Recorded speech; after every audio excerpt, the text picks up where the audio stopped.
Durable Story, Episode 1. Durable? What the heck kind of awakening power is durable? Mark's mind raced so fast that he felt lightheaded. He had a reputation to uphold. His father was the mayor of Firebird City, the most powerful man in the scorching desert. If Mark's awakening didn't go well, he'd be mortified. The noble children already watched him too closely, half waiting for him to fail. If he showed up with something pathetic, those long, boring noble gatherings would become unbearable. And seriously, why did it take the sage to tell so long to tell him what his power even was? It normally appeared instantly. Every child before him, they put their hand on the orb and boom, power declared. Next kid in line. Well, not today. He was the first today, obviously. One of the perks of his dad being the mayor, but it took forever for the sage to tell him what his power was.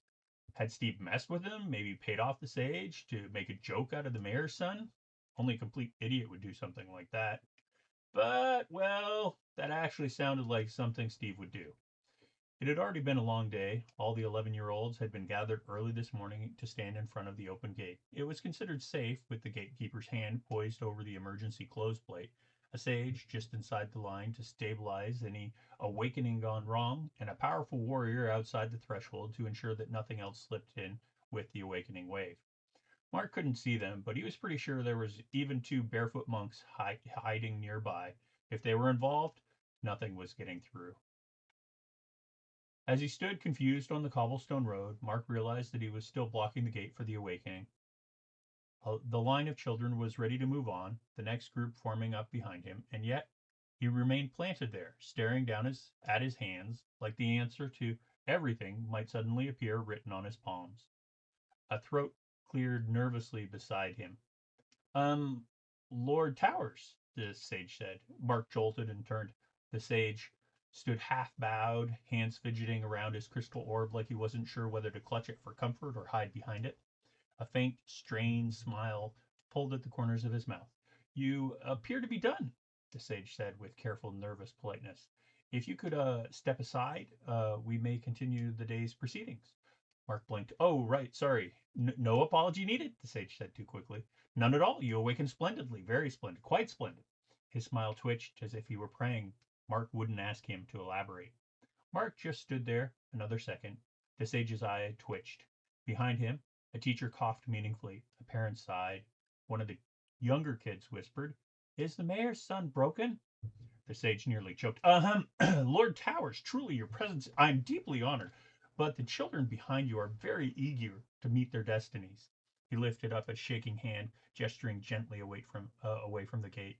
If you would allow the next one to pass, we can ensure everyone has a blessed awakening day. Mark couldn't help but think, with an eye roll, translation, please move before I accidentally offend you, and your father has me reassigned to cleaning the latrines of the Undercity. Mark felt heat rise in his cheeks. Right, I'll go. Wonderful, the sage said, relief washing over him like a bucket of water. Truly wonderful. Durable is promising, very promising, yes. He clearly had no idea what durable even meant.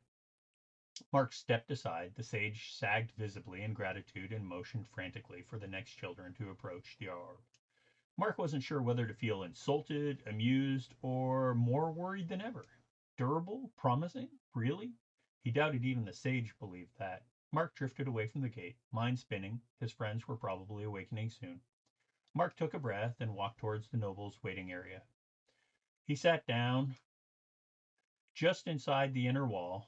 Cushioned benches circled a polished stone fountain, one of the old relics that sprayed water in a perfect spiral.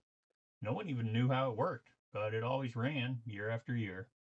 He sat down heavily, running his hand over the smooth stone armrest. Durable. Seriously?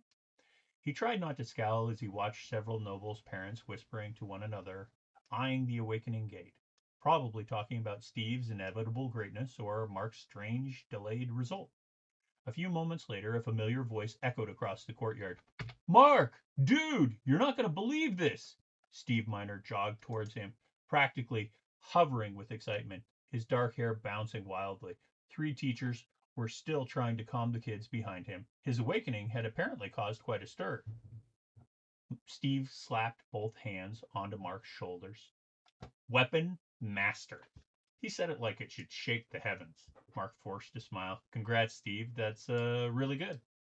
Good? It's insane, Steve puffed up. The sage said he's only seen a talent like mine twice in his entire career. He lowered his voice dramatically. I bet I could beat up a warrior already. You probably can't, Mark said, but Steve was too busy grinning to hear. Steve flopped onto the seat beside him, stretching out like he owned the place. So, what'd you get? Something noble, something rare, something fitting for the mayor's kid? Mark cleared his throat. Durable. Steve blinked, then blinked again. Like, hard to break? Steve asked. I guess. Steve's expression shifted. Sympathy mixed with confusion.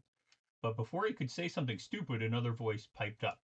Bobby stumbled around the corner like somebody had shoved him. His hair was sticking up in three directions, and he looked like he'd sprinted the whole way, even though the waiting area was only 20 steps from the gate.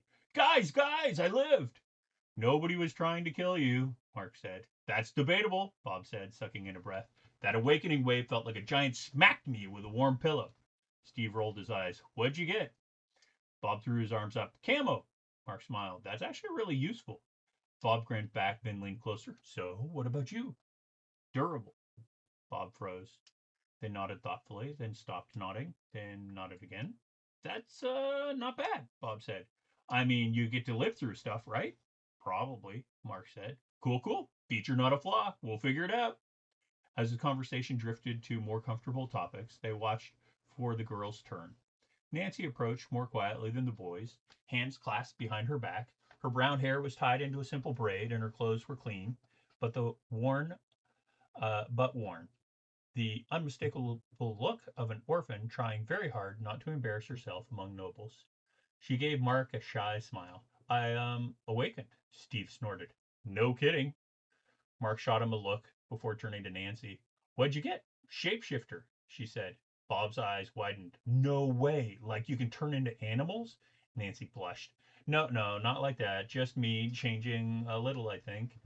Mark smiled at her. That's amazing. Her cheeks reddened even more. What'd you get, Mark? Durable. Nancy blinked, then leaned closer. That sounds comforting, she said. People will feel safer around you. Mark wasn't sure if she meant it, but it helped anyways. Darcy arrived in a light jog, her dark braid bouncing, her expression bright and energetic. She waved cheerfully as she approached a picture of friendliness. There you are. I'm so glad I found you. Nancy visibly relaxed at her friend's arrival, and Darcy flashed her a reassuring smile before turning her gaze towards Mark. Her eyes lingered on him a little too long to be casual. So, how did everyone do? She asked, clasping her hands behind her back in a way that made her look harmless. Mark, did you get something amazing? Mark cleared his throat. I got durable. Darcy blinked once, twice, then her face softened into what looked like genuine sympathy. Oh, Mark, that actually sounds nice, she said, stepping a little closer. You'll be really safe, right? Isn't that important? I mean, more important than flashy stuff? Nancy glanced at Darcy, surprised by her tone. Bob nodded enthusiastically. Steve raised an eyebrow. Darcy continued, voice warm and encouraging. I bet lots of people wish they had something like that. Something steady. Something that means you don't have to be scared when you're fighting. She smiled softly at him. You'll probably live longer than any of us. For a moment, Darcy looked like she meant every word. But Mark caught a flicker in her eyes, measuring him, calculating, wondering whether durable was secretly good, or if she should keep her ambitions aimed elsewhere. Still, she kept her friendly facade perfectly intact. Oh, she added quickly, as if remembering. My awakening was speed. She twirled in place, grinning. Not super fancy, but pretty cool, right? Nancy smiled proudly. Darcy is really fast. Darcy leaned slightly closer to Mark and lowered her voice just enough to seem conspiratorial. If you ever need someone to run errands for you, or, help you escape trouble, I got your back. Alexis Bezos approached with her chin lifted in a determined poise. Her dress flowed perfectly behind her, but her eyes betrayed her. She'd been crying, just a little. Spinner, she said without being prompted. Steve opened his mouth, closed it, opened it again. The thing where you spin, he says. Alexi's smile faltered, but she forced it back into place. Yes, I hover slightly. Bob tried to help her. Hey, that's cool, like floating leaf or a pretty feather. Mark stepped towards her. Are you okay? She hesitated, then nodded. It's not what I hoped, but I'll make it work. Her eyes flicked to him. What did you receive, Mark? Mark exhaled. Durable. Alexei straightened, expression softening. A steady power is a blessing. Some gifts are slow to bloom. Her voice sounded earnest. For a moment, the group fell into a thoughtful silence, everyone digesting the mix of powers that the little circle had received. Then, as always, Bob couldn't handle the silence for more than 3 seconds. So, he said, wiggling his eyebrows dramatically, does this mean Steve is going to hit things? Nancy is going to become things? Darcy is going to outrun things? Alexia is going to float slightly above things, and I'm going to turn into things? Blend into things, Steve corrected, not become things. Details, Bob said with a shrug. Nancy giggled into her hands.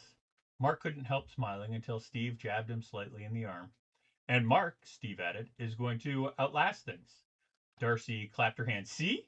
That sounds noble. Alexei nodded. Endurance is a trait many warriors envy. Mark wasn't convinced. You guys don't have to make it sound good. Darcy tilted her head, voice sweet. We're not making it sound good. We're making it sound reassuring. She fluttered her lashes a little too deliberately. Alexei jumped in. It is reassuring. Think how rare that is. Steve snorted. Spoken like somebody who definitely wanted something better than Spinner. Steve! Nancy hissed. Alexei's jaw tightened, but she maintained perfect posture. I didn't ask for your opinion, she said coolly, but thank you for sharing it so loudly. Bob put both hands up. Hey, hey, let's not fight before lunch. We're supposed to be celebrating not dying, celebrating cool powers, celebrating Mark not being crushed by the expectations he never asked for. You know, good stuff. Thanks, Bob, Mark muttered. Bob grinned. Always here to help. Nancy turned towards him curiously. So, Camo, does that mean you're like a lizard or like a rock? I hope it's not a rock, Darcy said. Too slow.